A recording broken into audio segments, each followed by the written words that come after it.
Anica Demirovska zabrinuto posmatra zgradu koja joj raste u komšiluku.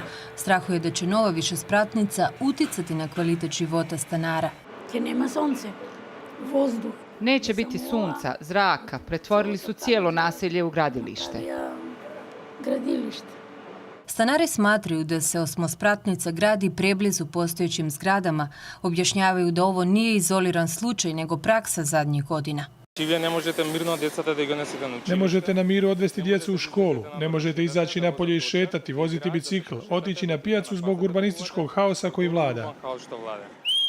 Nedavno su organizovali protest bez rezultata. Sada žele da se obrati Ustavnom sudu. Tvrde da su otkrili propuste u načinu donošenja izmena detaljnog urbanističkog plana, između ostalog i za područje uz reku Vardar. Traže da se svi planovi revidiraju i stavi moratorijum na gradnju. Cilj je da dokažem ih deka ne smeat.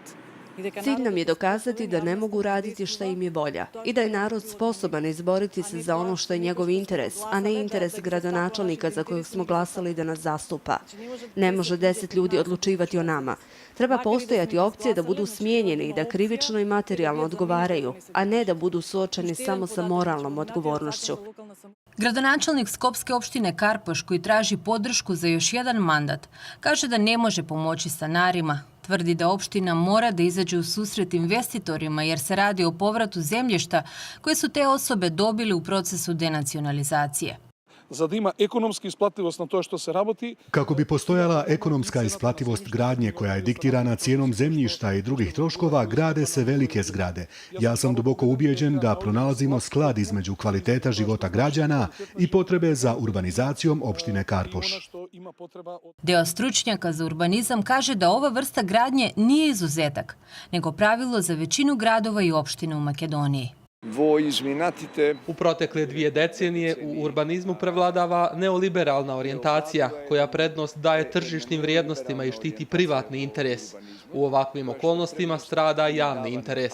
Danas urbanističko planiranje ne štiti javni prostor, već ima pogrešne tendencije gubljenja urbanosti.